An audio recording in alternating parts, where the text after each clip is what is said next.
오늘 우리에게 주시는 하나님 말씀은 신약성경 45쪽 마태복음 26장 6절에서 13절까지 말씀입니다.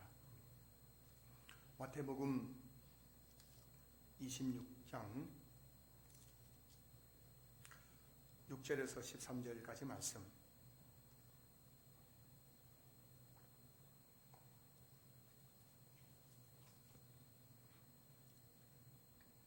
마태복음 26장 6절에서 13절까지 말씀을 제가 봉독하겠습니다. 예수께서 베다니 나병 환자 시몬의 집에 계실 때에 한 여자가 매우 귀한 항유 한 옥합을 가지고 나와서 식사하시는 예수의 머리에 부으니 제자들이 보고 분개하여 이르되 무슨 의도로 이것을 흡의하느냐, 이것을 비싼 값에 팔아 가난한 자들에게 줄 수 있었겠도다 하거늘 예수께서 아시고 그들에게 이르시되 너희가 어찌하여 이 여자를 괴롭게 하느냐, 그가 내게 좋은 일을 하였느니라. 가난한 자들은 항상 너희와 함께 있거니와 나는 항상 함께 있지 아니하리라. 이 여자가 내 몸에 이 향유를 부은 것은 내 장례를 위하여 함이니라. 내가 진실로 너희에게 이르노니 온 천하에 어디서든지 이 복음이 전파되는 곳에서는 이 여자가 행한 일도 말하여 그를 기억하리라 하시니라. 아멘. 할렐루야. 여러분 반갑습니다. 옆에 계신 분들에게도 할렐루야, 반갑습니다, 사랑합니다, 축복합니다 인사하시겠습니다. 여러분 정말 요즘 신앙생활을 한다는 것이 참 내 믿음을 지킨다는 것이 쉽지 않은 그런 시절을 살아가고 있는데, 여러분 이 바쁜 세상, 참 힘든 세상, 분주한 세상, 참 무거운 짐도 수고도 많은 세상 속에서 오늘도 주님께서 우리에게 제정해 주신 주일 성수, 주일 예배 드리기 위해서 이곳에 오신 여러분들을, 오늘도 가정에서 예배 드린 우리 신앙교회 성도님들을 주의 이름으로 축복합니다. 여러분 정말 대단하십니다. 이렇게 보세요. 다 이렇게 보세요.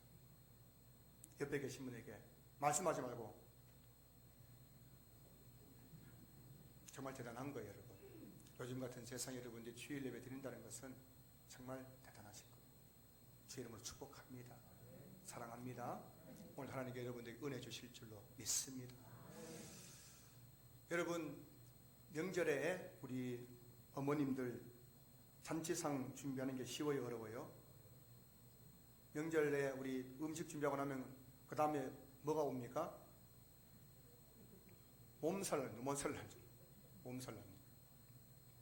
뭐 하루 세끼 밥하는 것도 힘들지만 명절에 잔치하는 건 쉽지 않잖아요. 그 육신의 떡을 만드는 게 쉬워요, 어려워요?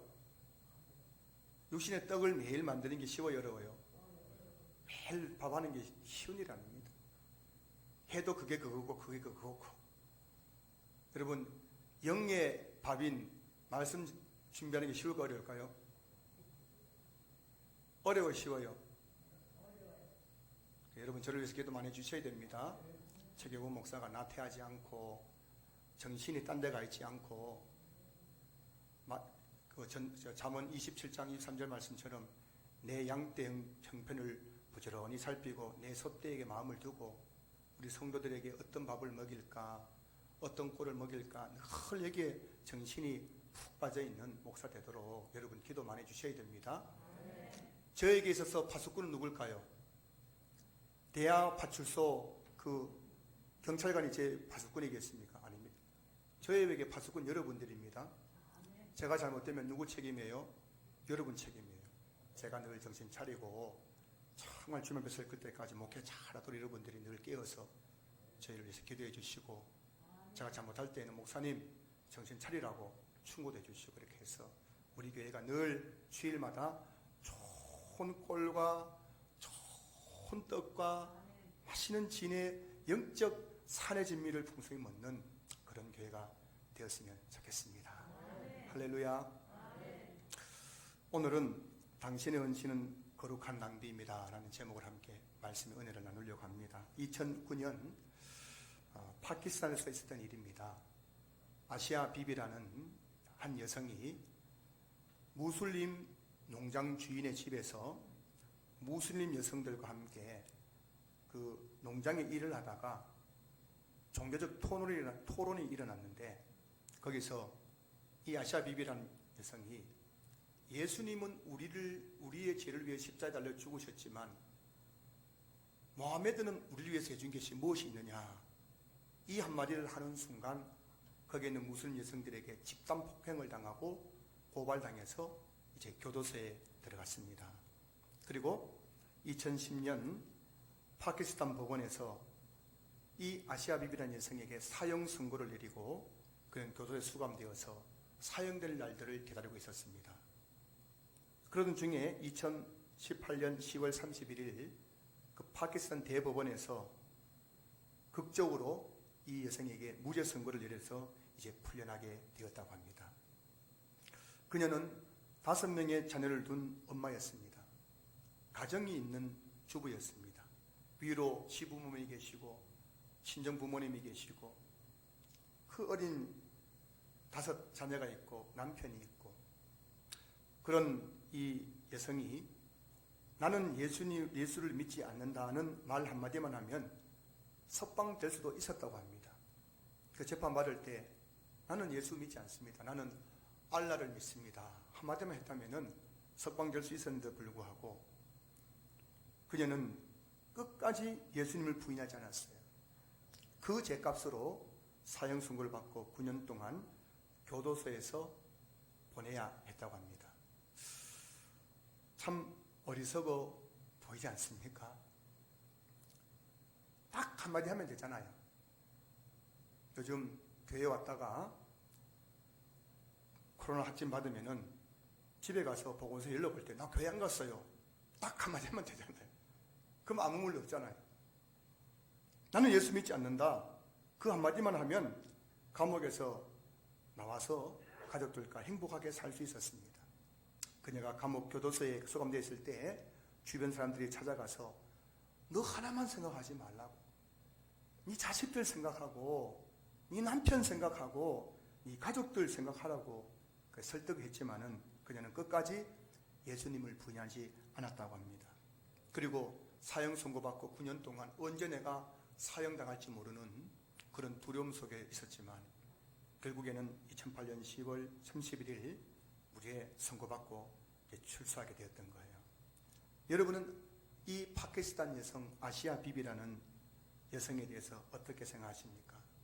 예수 때문에 자식들 내팽개치고 가정을 풍비박산 만들고 9년 동안 교도소에서 그렇게 사형 선고받고 있는 것이 과연 옳은 일이었을까요? 만약 여러분이라면 이런 상황에서 예수님 때문에 사형 선고를 받습니다. 9년 동안 교도소에 있습니다. 그러면 여러분들은 그것을 받아들일 수가 있겠습니까? 이유는 하나입니다. 예수님 믿는 것 때문에. 코로나 바이러스가 창궐하고 정부에서도 대면 예배를 제한하고 있고 가족들도 교회 가지 말라고 만류하고 있고 이웃들은 따가운 시선으로 성경책을 들고 교회에 오는 우리들을 엘리베이터 안에서 째려보기도 하고, 이런 때에 주일 예배 드리기 위해 이곳에 나온다는 것이 어쩌면 참 어리석어 보입니다. 내가 진짜 제대로 하고 있는가? 이게 맞는 일인가? 더 근본적으로 접근해서 이렇게 살기 좋은 세상 아닙니까? 여러분 얼마나 살기 좋아요. 저는 저희 부모님 뵐 때마다, 지금 아버님은 돌아가셨지만 죄송한 마음이 있어요. 저희 부모님은 정말 한평생 고생하셨거든요. 그런데 제가 보니 지금 여러분 이보다 더 좋을 수 없어요. 얼마나 좋은 세상인지. 먹을 것이 지천에 깔려있고 원하는 것은 뭐든지 다 할 수 있는 그런 세상 아닙니까? 이런 좋은 세상에 교회 나가서 예배 드리고 기도하고 봉사하고 헌금하면서 시간을 보낸다는 것이 이게 진짜 맞는 일인가? 이게 정말 내 인생을 낭비하는 것은 아닐까 하는 생각을 하게 됩니다. 예수님께서 베다니 나병 환자 시몬의 집에서 식사하실 때에 한 여자가 예수님께 나옵니다. 오늘 본문의 병영구절인 요한복음 12장을 보면 이 여자는 나사로의 여동생 마리아라고 말씀하고 있습니다. 나사로가 누군지 아시죠? 죽은 지 나흘 만에 예수님께서 다시 살려주신 나사로, 그 여동생 마리아가 매우 귀한 항유 한 옥합을 가지고 나와서 식사하시는 예수님의 머리에 부었습니다.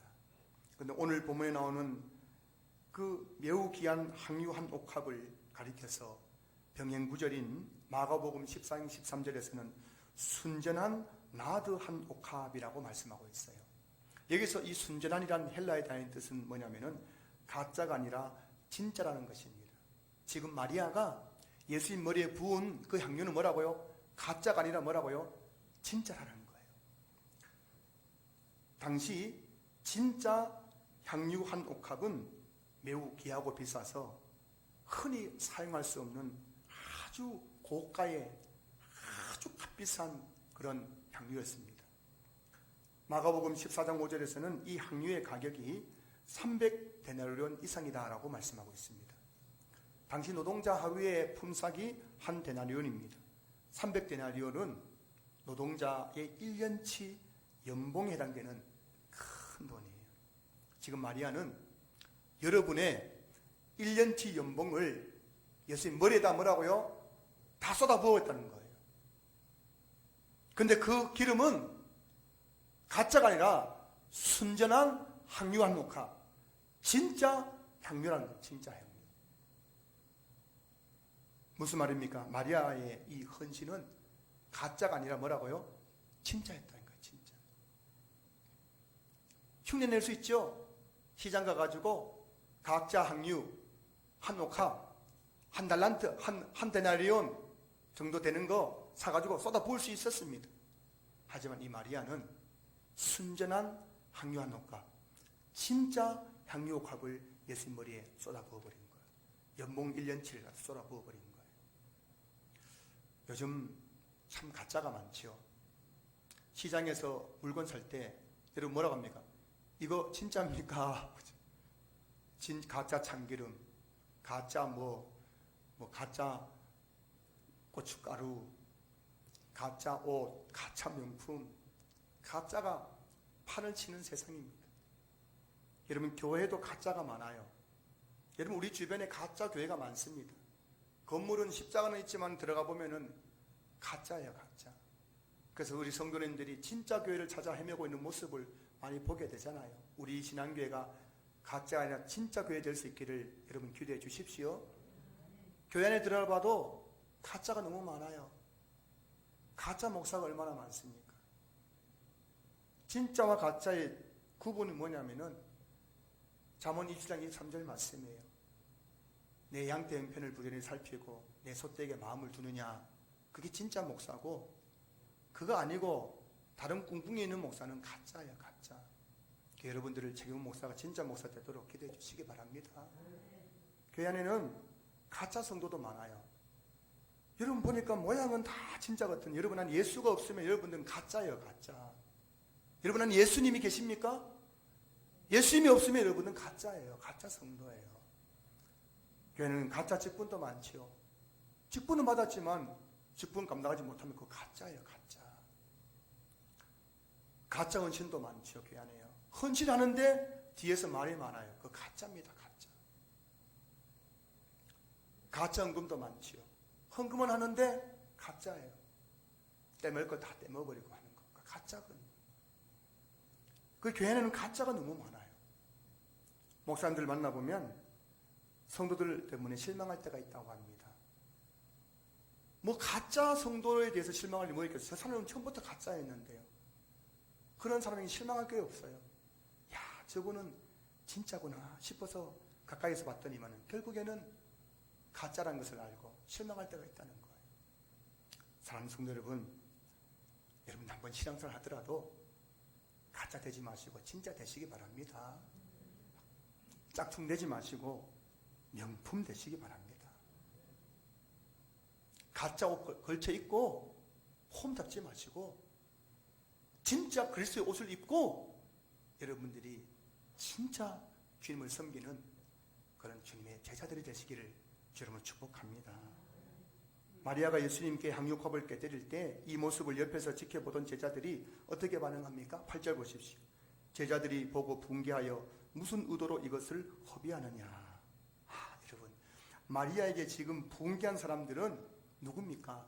예수님이 가장 믿고 신뢰했던 사람들 12제자들이었습니다. 그들이 어떤 사람들입니까? 예수님께서 공생의 사역을 시작하면서 일일이 찾아가면서 한 사람 한 사람 불러서 제자를 삼으시고, 그리고 많은 제자 중에서 야, 이놈은 쓸만하다 싶어가지고 12사도라고 칭하시면서 그렇게 3년 동안 애지중지 그렇게 공생의 제자훈련을 시켜놨던 제자들 아닙니까? 그런데 그렇다면은 오늘 이 시간 정말 주님 앞에 향유업합을 깨뜨릴 사람들은 마리아가 아니라 이 제자들이었죠. 그런데 그 제자들이 자신이 해야 될 일들을 대신하는 그 마리아가 주님께 헌신하는 그 모습을 보면서 분개하고 있더라는 거예요. 분개하고 있더라는 거예요. 솔직히 여러분, 제자들 너무하지 않습니까? 말로는 뭐라 했어요? 말로는 우리도 주와 함께 죽겠습니다 했던 제자들 아니에요. 다 주님을 버릴지라도 나는 주님을 버리지 않겠습니다 했던 베드로 아니었습니까?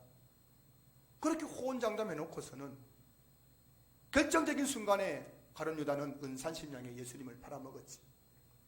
결정적인 순간에 베드로는 예수님을 3번 부인했지요. 예수님이 잡히시고 신문당하시고 골고라 언덕길을 올라가면서 그 무거운 십자가 지고 쓰러지고 또 쓰러지고 또 쓰러질 때에 누구 하나 그 제자들 중에서 다가와서 주님 내가 이 십자가 대신 지겠습니다 했던 사람은 없었고, 구레네 사람 시몬이 그 대신 십자가 짊어지시고 골고라 언덕길을 올라갔다는 거예요. 예수님이 십자가에 달려 죽으시고 그 시신이 그 골고라 언덕에 내팽개쳐져 있을 때 제자들 중에 누구 하나 다가와서 그 시신을 거두어서 장사지낸 사람이 없었습니다. 예수님의 그 시신을 장사지낸 사람은 예수님과 아무 상관이 없었던 아리마대 사람 요셉이었습니다. 예수님이 십자가에 무덤에 갇혀 있을 때 제일 먼저 찾아온 사람들은 제자들이 아니라 이름 없는 여인들이었습니다. 예수님은 그들을 그렇게 믿었지만 정작 예수님이 필요할 때 그들은 그곳에 아무도 없었어요. 오히려 예수님께서 헌신한 사람은 이름 없는 여인들이었습니다. 사랑하는 성도 여러분, 지금 한국교회에 필요한 사람은, 이렇게 힘든 시대에 한국교회에 필요한 사람은 말뿐인 제자들이 아니라 말없이 자기 자리에서 헌신하는 한 사람의 마리아입니다. 우리가 주님을 위해서 헌신할 때 오늘 본문에 나오는 제자들처럼 분개하고 그것을 낭비라고 말하는 사람들이 있지요. 어떤 여집사님의 이야기입니다. 교회에 다니지 않는 시어머니가 어느 날 이 여집사님이 11조 한다는 사실을 알고 주일 아침에 전화가 왔어요. 그리고 쌍욕을 하고 저주를 퍼부으면서 내 아들이 어떻게 일해가지고 번 돈인데 그걸 교회에 갖다 바치느냐고 1시간을 그냥 막 저주를 퍼부은 전화를 받았다고 합니다. 시어머니 입장에서는 아들이 힘들게 번 돈을 11자는 것이 허비하는 것이고 낭비처럼 생각되었을 것입니다. 교회 다니지 않는 남편이 교회를 열심히 다니는 아내를 못마땅하게 생각했다고 합니다. 평일에도 성경 공부한다고 교회 가고, 구역예배 드린다고 교회 가고, 봉사한다고 교회 가고, 주일마다 하루 종일 교회 가 있는 아내를 보면서 어느 날 물었대요. 그렇게 교회 열심히 다니니까 교회에서 기름값은 좀 주지? 라고 물었다고 합니다. 그래서 이 아내 집사님이 아니 무슨 교회에서 뭐 돈 받으러 교회 다녀? 라고 했더니 남편이 분개를 하면서 그렇게 할 일 없으면 쓸데없이 교회 다니면서 돈 쓰지 말고 밖에 나가서 돈이나 벌라고 그렇게 막 고함고함 소리를 지르라고 했다고 합니다. 교회 다니지 않는 남편 입장에서 교회 나가는 아내가 쓸데없는데 시간과 돈을 낭비하는 것처럼 보였을 것입니다. 어떤 고등학생이 저에게 이런 말을 하더라고요. 이전 교회에서 있었던 일이죠. 주일마다 교회 가는 것이 너무 좋았어요. 그래서 일주일 내내 주일 교회 가는 것이 기다려져가지고 주일 되면 교회 와서 중고등부 예배 드리고 또 선생님과 아이들 관계 분방 공부하고 또 아이들과 같이 교회에서 다 막 찬양팀 연습도 하고 그게 너무 좋아가지고 주일 되면 아침부터 저녁까지 교회에 있었는데 어느 날 교회에서 자기 엄마 집사님하고 딱 마주쳤어요. 그래서 엄마 집사님이 부르더니만 나는 자식아 쓸데없이 교회에서 지금 뭐하고 있냐, 빨리 집에 가서 공부하라고 그렇게 이야기하더라는 거예요. 그 어머니 입장에서는 아들이 중고등부 마쳤으면 집에 가야 될 거 아닙니까? 교회에 있는 것이 그냥 시간을 낭비하는 것처럼 보였던 모양입니다. 마르바던이라는 신학자가 쓴 고귀한 시간 낭비라는 책이 있습니다. 책에서 저자는 이런 말을 합니다. 예배는 시간 낭비입니다. 하지만 그것은 고귀한 시간 낭비입니다. 왜 예배 드리는 것이 고귀한 시간 낭비인가 하면 예배 속에서 우주의 왕이신 하나님의 찬란한 영광의 빛에 빠져들기 때문입니다. 예배 드리는 시간에 우리는 우리의 시간을 벗어나서 하나님의 영원한 시간, 영광의 시간에 들어가기 때문에 예배는 헛된 낭비가 아니라 고귀한 시간 낭비입니다 라고 말했어요. 여러분 중에 혹시 오늘 예배 드리면서 자꾸 시계에 손 가는 분 계세요? 내가 오늘 내가 빨리 맞춰야 되는데 지금 빨리 맞춰야 되는데 12시 전에 끝내야 되는데 최기국 목사고 12시 전에 끝내지는 않은 것 같고 예배 시간 때문에 지금 막 설교가 귀에 안 들어와요. 여러분 기억하십시오. 여러분이 이 주일에 집에서 팬티 입고 소파에 들어 누워서 리모컨을 가지고 200개 300개 되는 채널을 다 돌려가면서 TV 보는 그 시간은 헛된 시간 낭비이지만 오늘 이곳에서 우주의 왕이신 하나님을 예배하는 이 시간은 고귀한 시간 낭비라는 사실을 믿을 수 있기를 주님으로 축복합니다. 시간을 낭비해도 고귀하게 시간을 낭비하십시오. 예배 드리고 기도하고 주님을과 묵상하고 교제하는 시간은 고귀한 시간 낭비인 거예요. 마리아에게 분개한 제자들을 향하여 예수님께서 말씀하십니다. 10절 예수께서 아시고 그들에게 이르시되 너희가 어찌하여 이 여자를 괴롭게 하느냐 그가 내게 좋은 일을 하였느니라.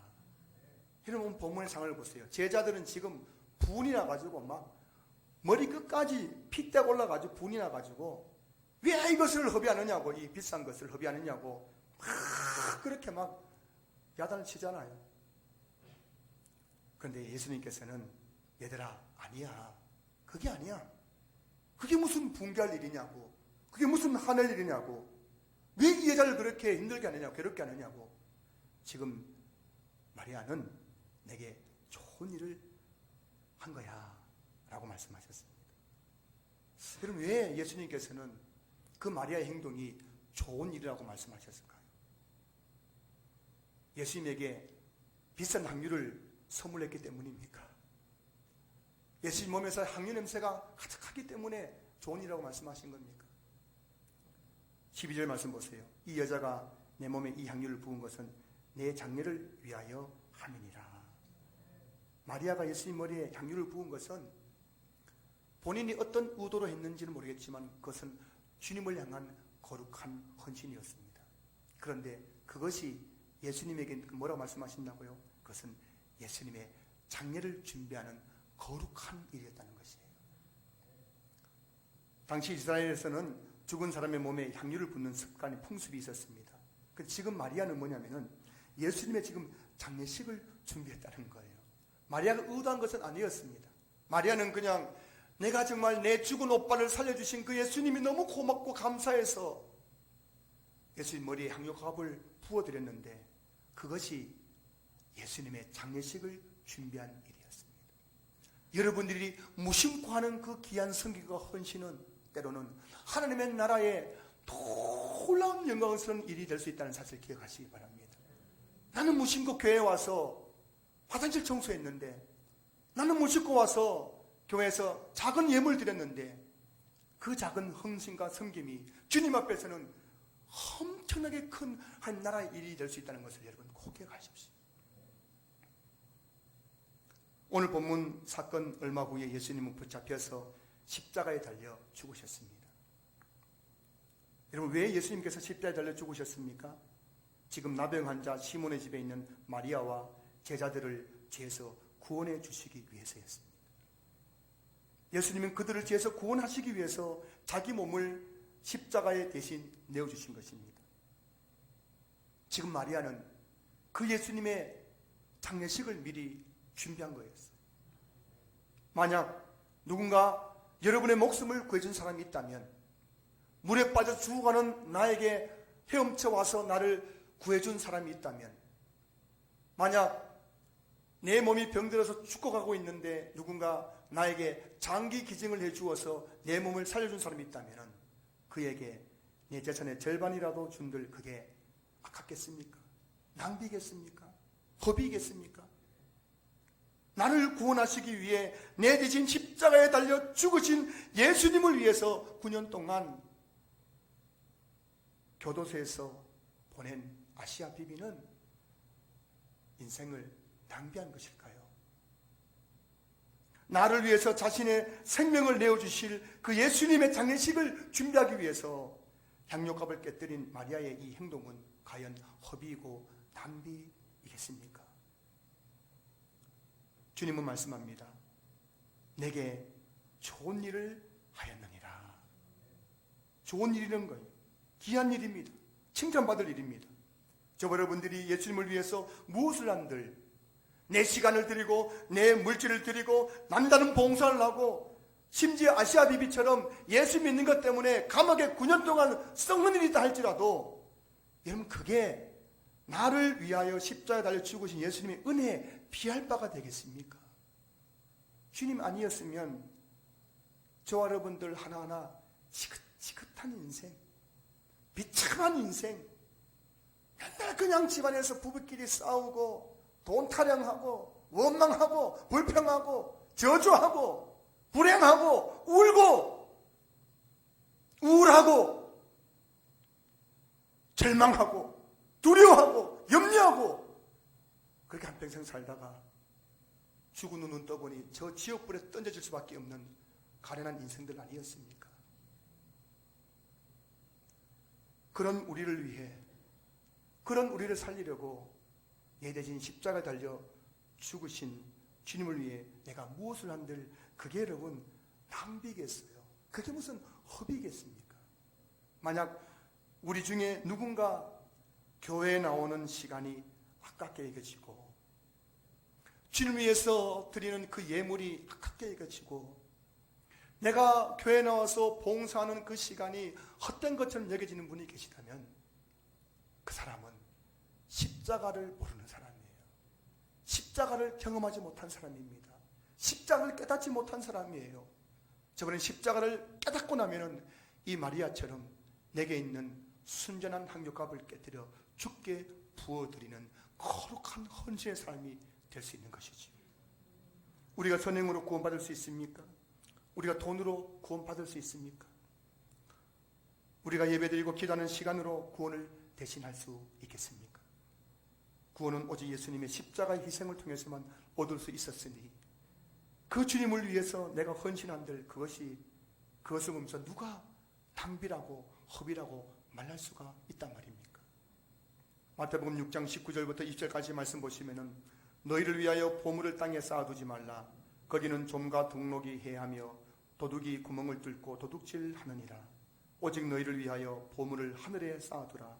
거기는 좀이나 동록이 해하지 못하며 도둑이 구멍을 뚫지도 못하고 도둑질도 못하느니라. 저와 여러분들이 이 땅을 살아가면서 나 자신을 위해서 사용하는 시간, 나 자신을 위해서 사용하는 재물은 땅에 보물을 쌓아두는 것이라고 예수님께서 말씀하십니다. 우리 주변에는 땅에 보물을 쌓아두는 사람들이 얼마나 많습니까? 무조건 나 자신을 위해서, 나를 위해서 쌓고 또 쌓고 땅에 그렇게 보물을 쌓아두는 사람들이 많죠. 그런데 문제는 땅에 보물을 쌓아두면 종과 동록이 해하며 도둑이 구멍을 뚫고 도둑질해서 결국에는 다 사라져버리고 없어져 버린다는 말씀입니다. 예수님께서 하신 말씀이잖아요. 제 말이 아니고 예수님 말씀이잖아요. 어떤 분들은 부자 되겠다고 주식 투자하다가 빈털터리 되는 분들 참 많습니다. 어떤 일에 재산 탕진하는 사람들이 참 많습니다. 그렇게 안 먹고 안 입고 안 쓰고 모아놨는데 어느 날 불의의 사고를 당하고 예기치 못한 고난을 만나서 재산 다 그냥 허비해버린 사람들 정말 많습니다. 한평생 자식 바라보기로 살았는데 결국 인생 마지막은 요양원에서 쓸쓸하게 죽어가는 부모님들 참 많습니다. 저 어름 중에서 열에 6, 7, 더 많게 7, 8은 마지막에 요양원에서 죽는 거예요.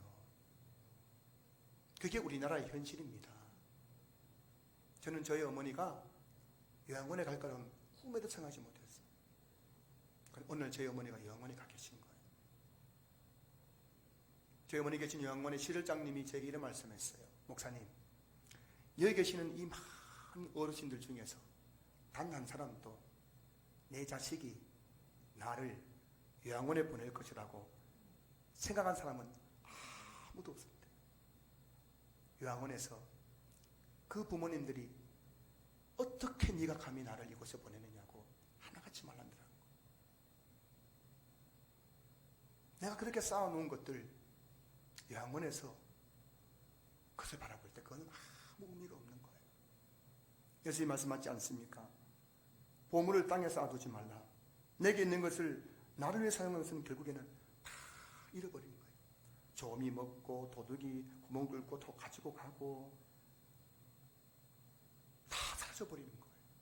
사랑하는 성도 여러분, 우리가 주님을 위해서 내 시간을 드리고 물질을 드리고 교회에서 봉사하고 예배드리고 기도하는 시간은 결코 낭비가 아닐 것입니다.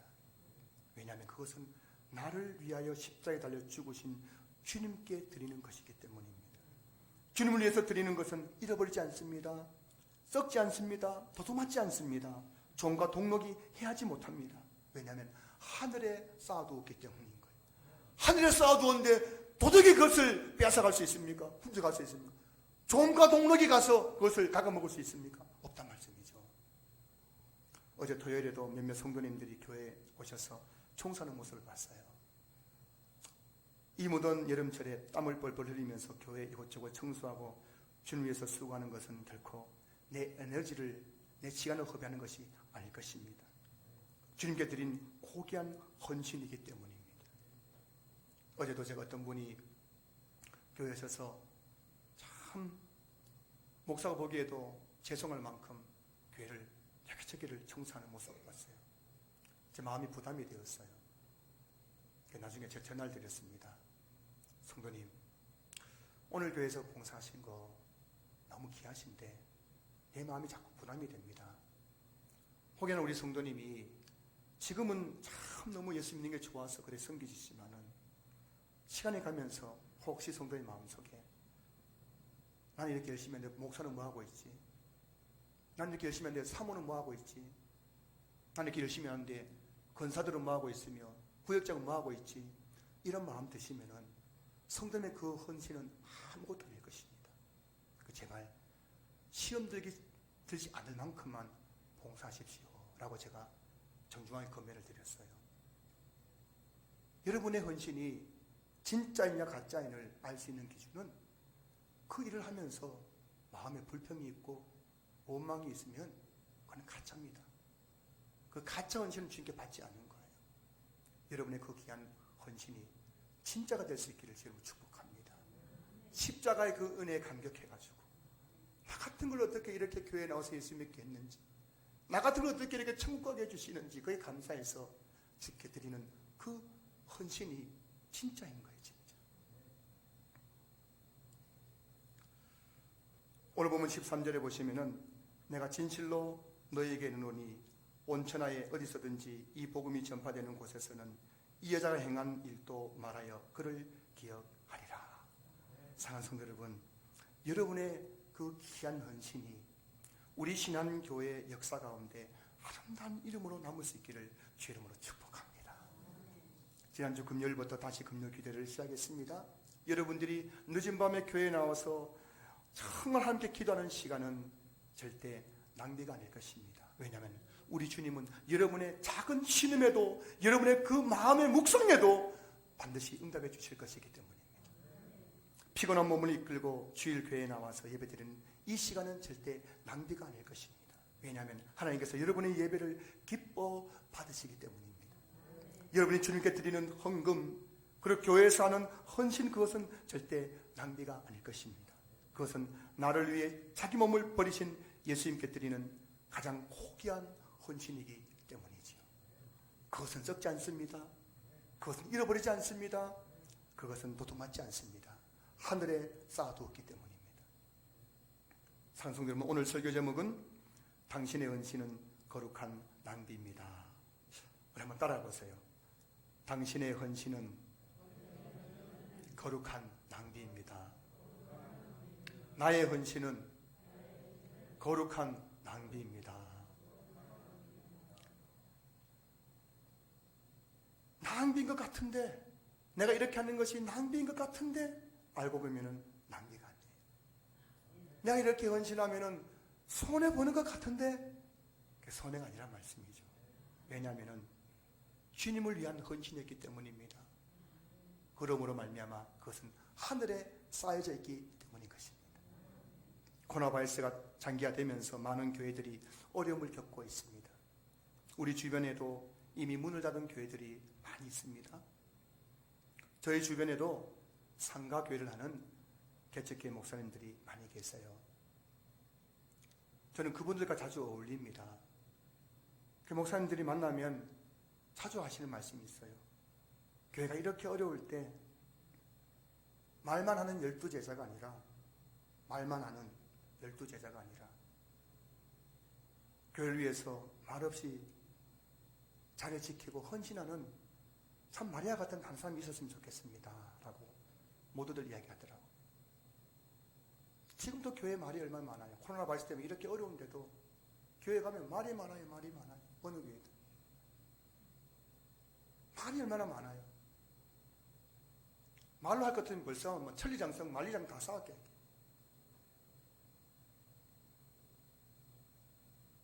지금 우리 교회도 말없이 내가 있는 그 자리에서 주님을 위해서 헌신할 한 사람의 마리아가 필요할 때입니다. 여러분이 신앙교회 마리아가 될 수 있기를 주님 이름으로 축복합니다. 그리고 우리의 남은 인생이 마리아처럼 내게 있는 학력합을 주께 깨뜨려드리는 거룩한 낭비가 될 수 있기를 주 이름으로 축복합니다.